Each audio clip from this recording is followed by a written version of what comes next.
There was a number of people here today that were involved in that from the Presbyterian Church under the leadership of Dr. Scott Jensen.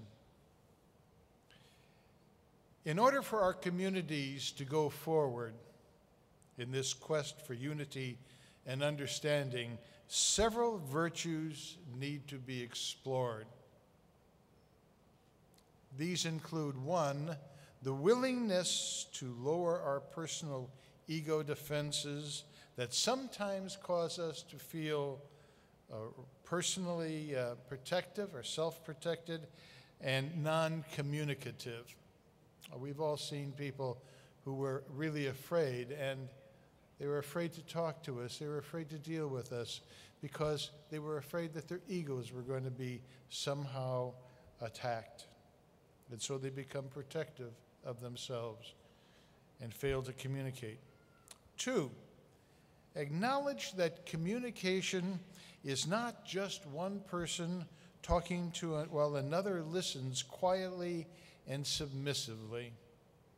Communications is when everyone listens in respectful silence and awaits their turn to share their wisdom.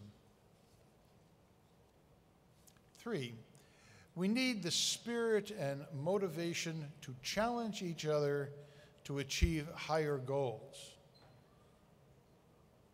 If I'm out there alone, I probably can't do much of a job unless you come along and say to me, look, here's a higher goal. Here's where we can go if we work together.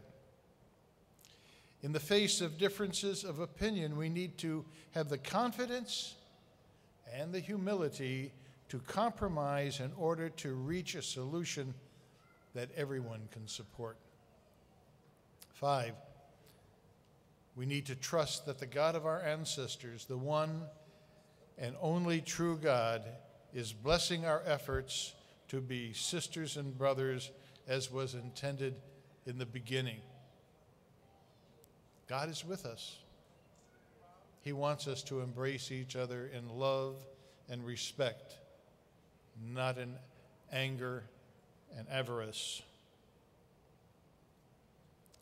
Reject any notion, this is number 6, reject any notion or idea that doesn't have room in it for tolerance of other people's differences and opinions. We're in this together. Really, we're all in this together, and we must respect each other's opinions.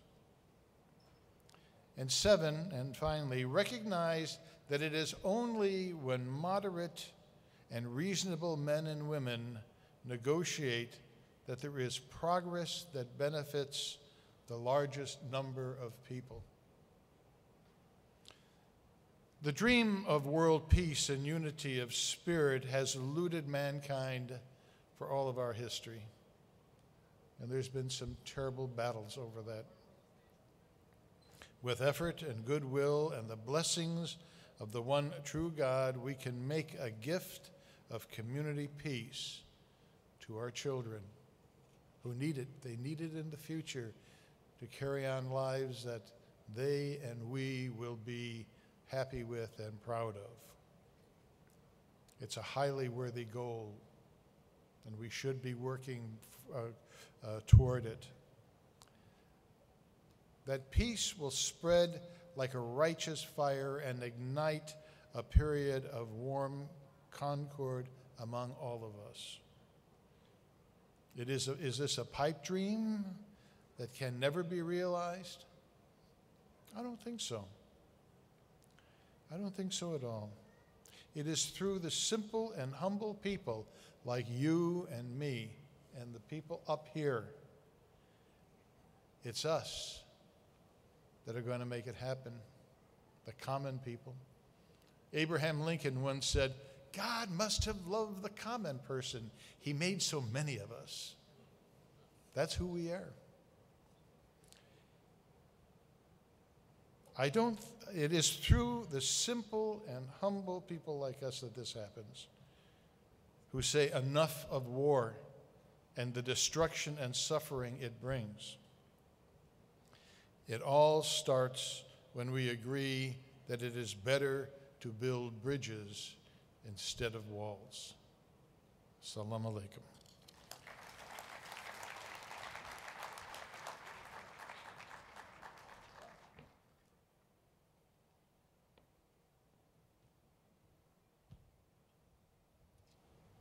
I call upon Harith al-Siddiq, Harith, son of Abdul Azim al-Siddiq. This is the first time I hear that Harith is the son of Abdul Azim al-Siddiq. Harith will introduce Mark. Mark will be brief, and then we will bring Dennis and Dean, and that will be it. And you are next, Brother Hussein. Jazakallah khair. Assalamu alaikum wa rahmatullah.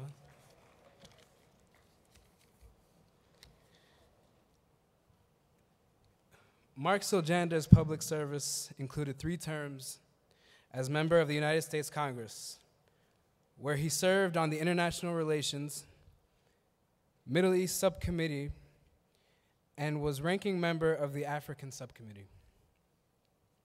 He was later appointed by President Ronald Reagan as a U.S. ambassador to the United Nations in New York City, where he served as a member of the Middle East and Africa Strategy, and as a member of the group of permanent representatives.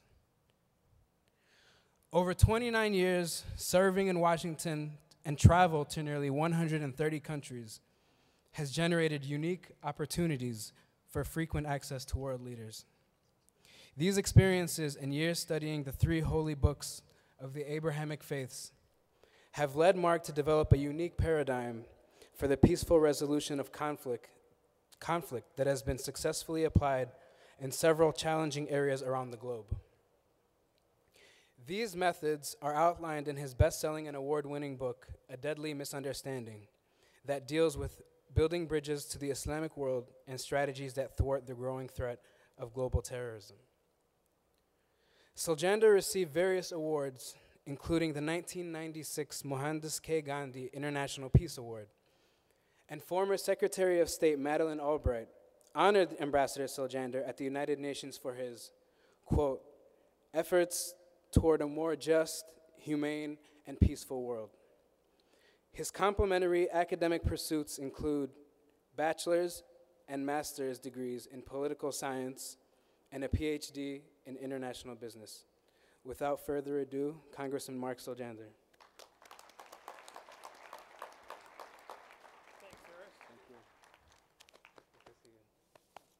Assalamu alaikum. Harris is my nephew. I love him so much. And I thank you, Abdel, and all the friends here for inviting us to share. And I'm just going to share briefly.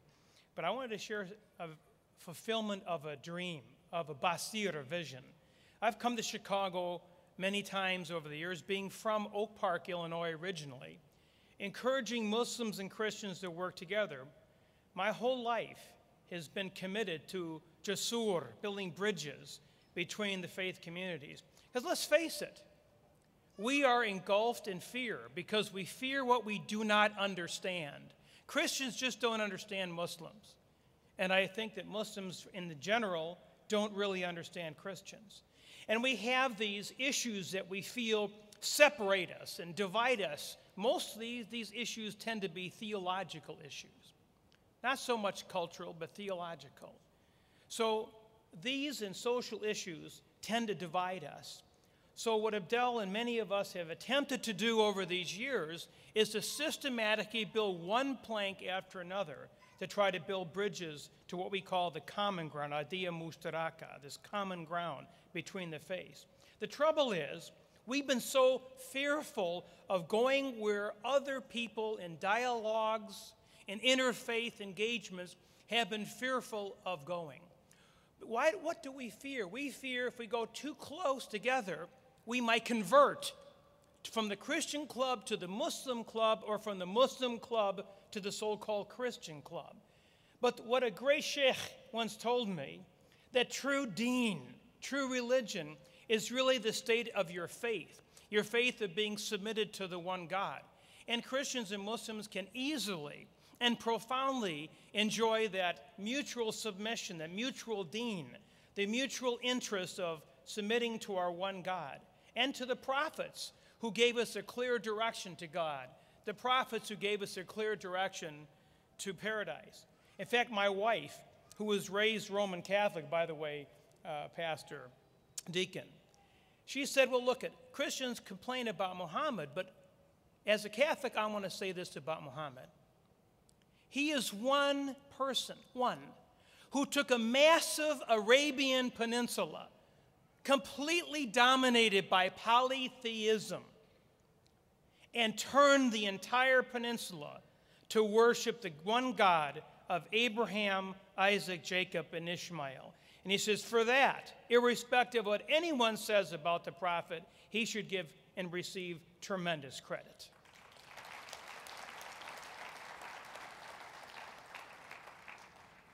We have had the great privilege, as you heard in the biography, of traveling. And one of the things we have gleaned from traveling and trying to engage in world peace, which all these beauty pageants, how many of you watch a beauty pageant? They always ask, what is your goal in life? And they say world peace. And it's so unachievable, and it seems so ridiculous. So as a political person, we've traveled attempting to achieve at least peace in one place or another. And we have found an amazing model. It's called Track 5. We call it Track 5 because the politicians and the diplomats negotiate and work out resolutions to problems, and the military and the economics come in to try to hold together. Those are the 4 tracks. Our 5th track is a spiritual track, a track of faith, a track of building trust. So we decided to try this out in the Congo, where millions of people were killed, and what happened as a consequence. We found within weeks of engaging the spiritual track, there was a peace treaty signed after so many deaths. But what we found critical to you and to what's happening here in Illinois and between Muslims and Christians in America is we need to bring the principles together. So you as Muslims cannot just sit together and dream about engaging Christians, and Christians can't sit together and dream about engaging Muslims. We need to take steps to do it together. And there will be a cost of doing it. You'll be challenged. It'll be uncomfortable at times. But Abdelazim and I have spent years now traveling to dozens of countries, and we are true brothers, true friends, not just rhetorical and political brothers and political friends. And this T-shirt represents much of our travels in attempting to bring unlikely parties who don't really like or trust each other together. Like in the Sudan, for example, everyone wanted peacekeepers to be deployed in Darfur, and it happened. But why did it happen? Because we engaged in a spiritual, not a political process that systematically built up trust between unlikely parties. So this T-shirt, I don't know if you can all read it or see it on the monitor, but this T-shirt represents this vision I mentioned in the beginning of my presentation. Finally, I can come to Chicago, and wherever you live, you can take this as a great example to your community. Yes, we work in the Congos and Sudan. We've worked in many countries around the world, but we can bring these principles of working together, engaging in spiritual principles, and having Christians and Muslims work together on something practical. Now, here's one thing I think is prophetic. Are you ready? And I'm going to conclude with this. There is a prophecy in the Old Testament that says there will be a surat al-mustaqim, a way, a path, that the Jews, Muslims, and Christians will worship together, will be together, and will be a blessing by God Almighty together. If this is true, we have to analyze what would put a Muslim, Christian, and a Jew on this al-surat al-mustaqim, the straight path. Well, the prophets are pointing us to the straight path. So anything that comes in our way that we consider an obstacle, by the power of prayer, the power of engagement, we can overcome. So I wanted to thank those of Illinois that have put these Muslim and Christian organizations together, and ironically building as their first project a path. It's a physical path, but we're talking about a spiritual path. And lastly, what we call, and I wrote in my book, A Deadly Misunderstanding, these are missing links, as we term them, will help in that spiritual path. Now, what are these missing links? I want to outline them in 30 seconds, and I'll let you go. The first path is Allah the God of the Bible? Christians say no, I say yes. And I think Christians can come to a new revelation about that. Number two, what is the nature of Jesus anyway? What about the Son of God business? And what about this Trinity? What do Christians mean by these things? You say, we can't talk about that. That is haram.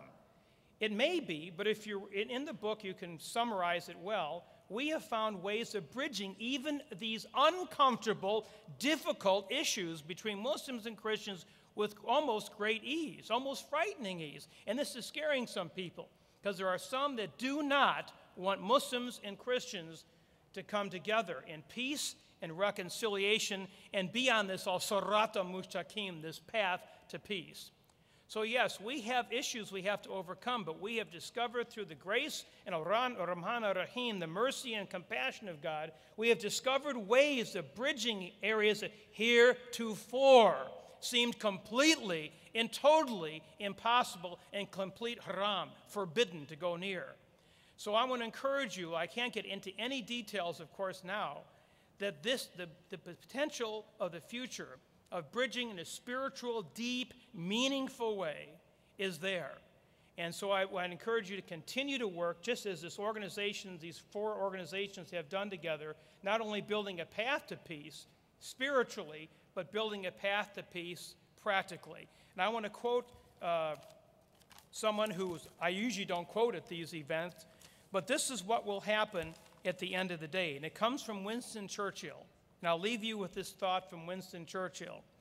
When a man does what he must in spite of personal consequences, in spite of obstacles, in spite of dangers and pressures, this is the basis of all human morality.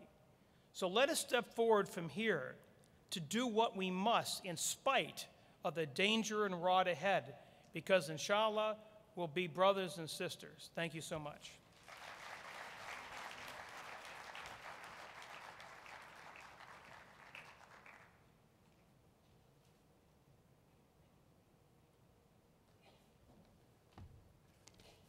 Hello, my name is Dennis Wurzel. I'm a friend and neighbor of Abu Harris and Dean Covenhoven. Because of time constraints, my speech is going to be squeezed down from about 10 minutes to 30 seconds, and it's just going to be an introduction of Dean Covenhoven. Incidentally, you're missing a lot of good jokes and a lot of good stuff because of this. Perhaps next year I'll get a chance to share them. Dean Covenhoven, my friend and neighbor, was the mayor of Palos Heights back in the year 2000, and he's a devout Christian. He bases his life's religion on love God and love your neighbor. He also believes very strongly in the First Amendment to our Constitution, which guarantees freedom of religion. Back in the year 2000, while he was the mayor of Palos Heights, a church went up for sale and was on the market for quite a while without much interest, and nobody seemed to care much. But then a group of Muslims came forward and wanted to buy the church and convert it to a mosque. All of a sudden, there was a firestorm of opposition to this. This couldn't be done. We've got all kinds of reasons why it can't be done. And because he realized that this is a violation of people's rights and a violation of his Christian principles of loving God and loving your neighbor, and these Muslims were our neighbors, he fought against them. And he faced a firestorm of insults, threats. He lost business opportunities, and he lost the re-election. After that had passed through his life, he ran, as I say, he ran again for governor, for mayor, and was defeated. But shortly thereafter, he got a telephone call from Carolyn Kennedy. He had been the recipient of the President Kennedy Profile and Courage Award, probably the highest award I think anybody can achieve. Our next speaker and special guest, Dean Covenhoven.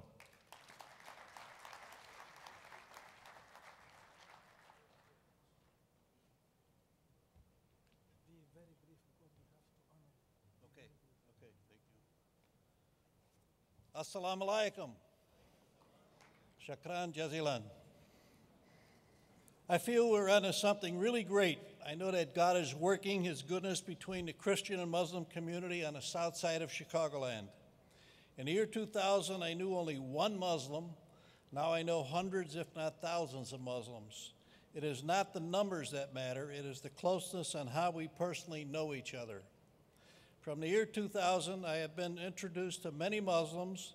There are some names I remember, but most I have forgotten. Not because they did not want to remember, it is just a fact of life that we have a capacity in our minds of things to remember.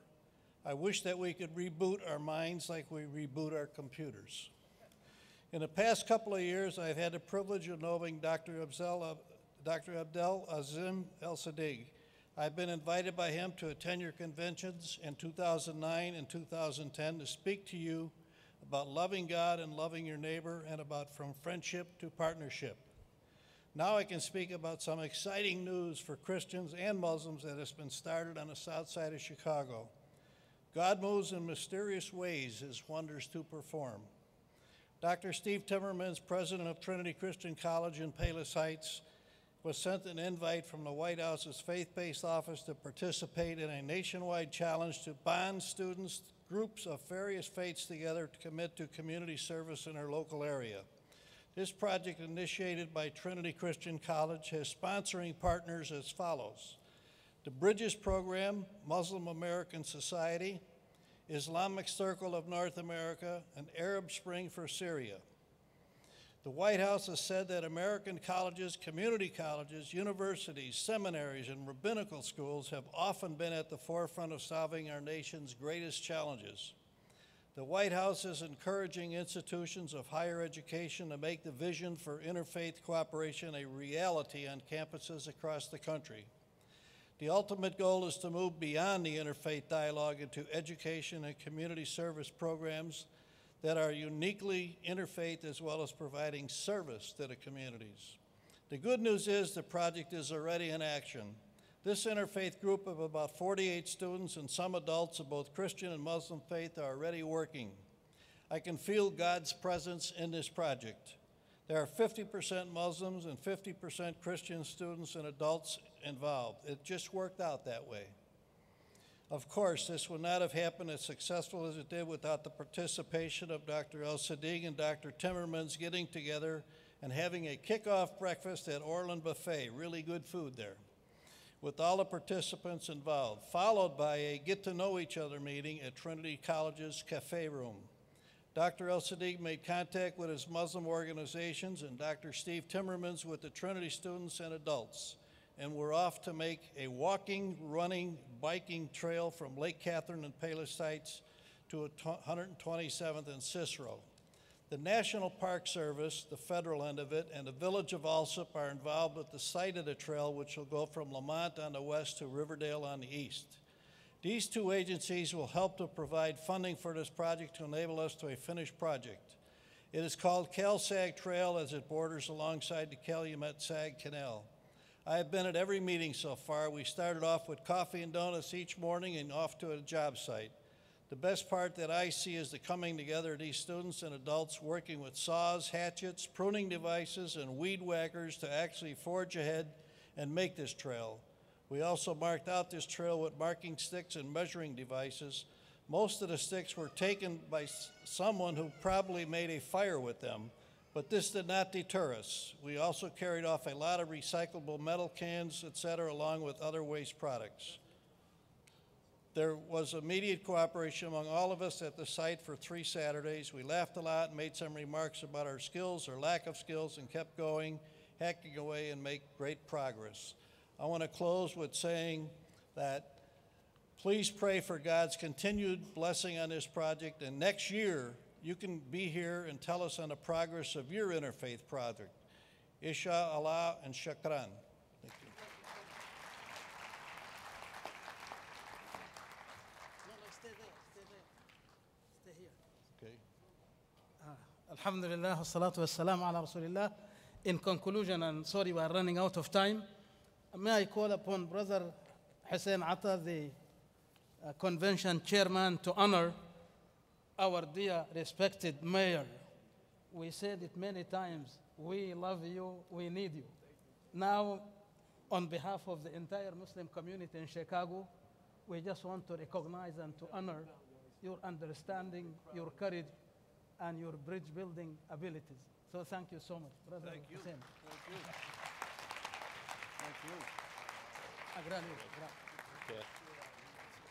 Quickly, certificate of appreciation in honor of your understanding, courage, and support. We gladly present this award to Dean Coldenhoven, former mayor of Palace Heights, for your continuous bridge building and peacemaking efforts. Thank you. Thank you, sir. Very well deserved. Thank you.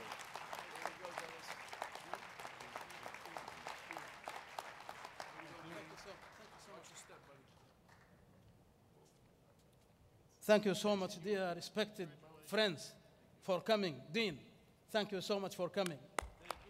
Tom, John, this is just a joke. John, a few years ago, he told me that he was raised Jewish, but now he is Christian.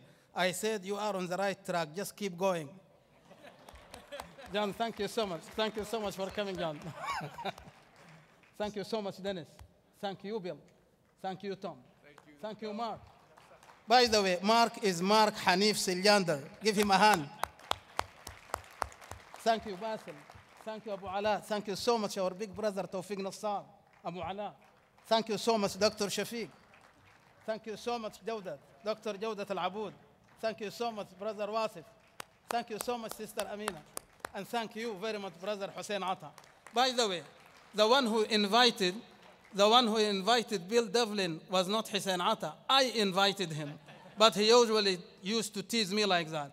He said he was married for 32 years. I kept telling him, when good wives are married to bad people like you and I, when they die, they will go direct to heaven. So give our wives a hand too. We just want to thank you all for coming, for honoring us. Barakallahu fikum, wa jazakumullahu khayran, wa nafa'a bikum, wa as'al Allah subhanahu wa ta'ala an yubarika fikum wa fi dhararikum ila yawmiddin. Thank you so much for coming. It is my pleasure to thank you all actually, and to at the same time say jazakumullahu khayran. We want to thank our brothers in MAS and ICNA, and to thank everyone who made it, inshallah, a reality. This is a dream coming true, and we are proud of you. Jazakumullahu khair. Wassalamu alaikum wa rahmatullahi ta'ala wa barakatuh. Brother Basil has an announcement for you. Jazakumullahu khairan. My sisters, I am very proud of you all. Well, let me just remind you again and again. There is a very famous Arabian poet who said that his name was Al-Mutanabbi. I want you to keep this with you. He said, مَا التَّأْنِيثُ لِاسْمِ الشَّمْسِ عَيْبٌ وَلَا التَّذْكِيرُ فَخْرٌ لِلْهِلَالِ وَلَوْ كُلُّ النِّسَاءِ كَمِثْلِكُنَّ لَفُضِّلَتِ النِّسَاءُ عَلَى الرِّجَالِ. Assalamu alaikum. Just a quick update from the program committee. There's been a slight shift, inshallah, so just to inform everyone. Pretty much everything after this program has been shifted 15 minutes. So if you just want to remember, just take that. Maghrib prayer is at 4:55, so they're about to be praying, inshallah.